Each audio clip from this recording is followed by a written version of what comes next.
moving on to Classwork 3, which says Canva Foundation, understanding layers and all that. So here we are talking about a background is the bottom layer, a photo is the next layer, so text is the top layer. If a photo covers up what you are doing, then there is a way to do it.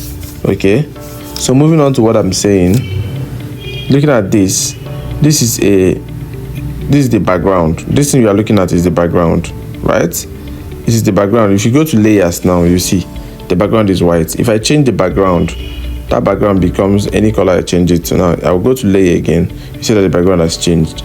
So it doesn't matter what you change the background to.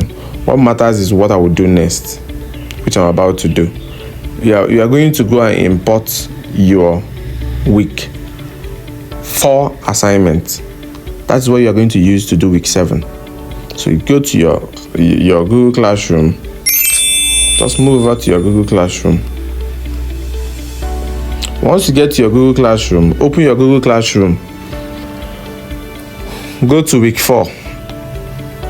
If you go to week 4, trace your own assignment. I'm going to use my own personal assignment. The one I submitted here, that's what I'm going to use. So I come here. Let's say you don't have it on your screen, whether you have it on your phone or not. The point is that you are going to come here and try to download it. So it has been downloaded to my phone. So I go back to Canva and then I go to camera roll. Go to camera roll and pick it. Then say add to page. It has been added to page. You can move it to this place and make sure it takes up the whole space. Just do it until you get something like this, then move it this way. You have it here. Once you have it, you remove the cursor, right? Now, what are you going to do with this? You're going to move over to the next part. You're going to move over to the next part, which says your assignment. Let's see the next part of your assignment of week 7. Classwork 3, what does it say? Classwork 4, what does it say? Classwork 4 says font pairing, the power of spacing. So how do we do it? How do you do the font pairing and the power of spacing? How do you space your fonts? What's different between letter spacing and line spacing? So what you're gonna do when you come here is to you are of course going to watch this video. So what I'm gonna do is to create another page. I will shrink the page. Sorry, I will do it this way. I will shrink this page, right? And now I can have a new page here. When I open up to this page, right, I can touch it, and okay, without even touching it, I can just go touch the blank space here, then touch text, create a header text. Let's say I create with your name even. Create Mr. I'm creating Mr. Tochukwu. If your name is Daniel Nwosu, you do the same, right? Now Mr. Tochukwu Nwoye, because that's actually my surname. Now your job is to put your surname under and your first name at the top. This text. That's not things like going to fonts and trying to change the font to a particular font you love. You can choose any font of your choice. You can choose any font of your choice, right? Let me choose this because of time. If I choose this, you can go to size and increase it to fit, right?